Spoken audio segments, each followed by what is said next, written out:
Hi, this is Laura from Positive Force Movement. I'm going to continue my series of discussions around using the Turkish get-up as a tool towards developing a greater mind-body connection, greater awareness of your physical self. This drill that I'm about to show is heavily inspired by the work of Gray Cook and FMS. So I absolutely want to give credit where credit is due to those coaches who have come before me. What we're going to do in this series are all movements in the starting position of the Turkish get-up, which if you can get to the ground, can be very accessible. If not, even doing this on a raised platform is going to work. It's going to be a little bit harder on a bed because of how soft that is, but you can still explore the movements with that heart of curiosity, with the understanding that it's preferable doing this on a more firm surface.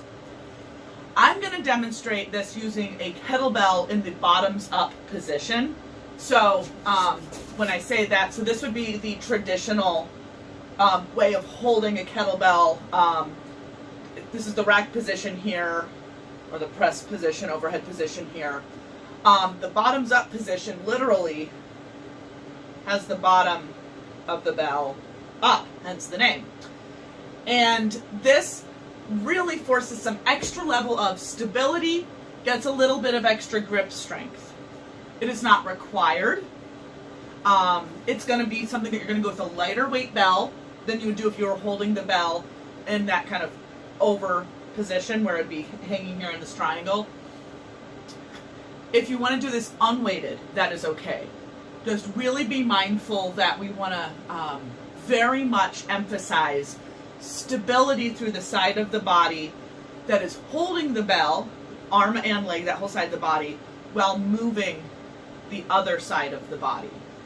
This whole series is going to be really excellent for checking in with the mobility of the hips, knees, and ankles, as well as some core stability and engagement as your center of gravity changes.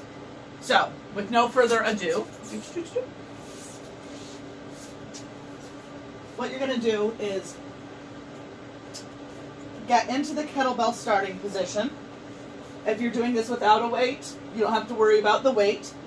If you're doing it bottoms up, use both hands to get it solidly into that position. And then from here, like I said, this whole side of the body, the left side of my body, is just going to be stationary and still and engaged, while I raise the leg of the opposite side of the body. And I'm going to start by doing ankle rotations. Really explore end range of motion. I'm going to do in both directions, as many as feel helpful. I'll often give the cue of paying attention to the point of diminishing returns. If you feel like you're still getting some new sensations, some new range of motion, continue.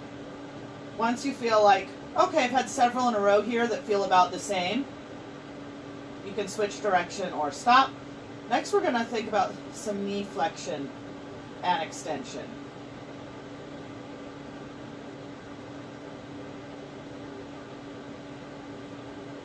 And after that, hip circles.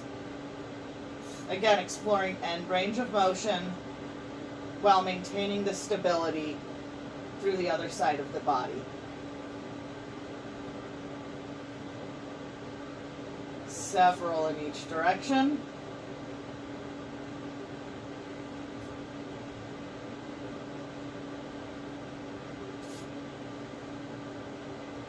And then some straight leg raises. Really check in with the muscles of the torso here. You'll notice your quads working. Nice. And once you reach the point of diminishing returns on any of those, we'll safely return the bell to the ground exactly the way you would as if you had just completed a get-up. Give that a shot. If you have any questions, feel free to leave a comment or send me a message. Thank you so much.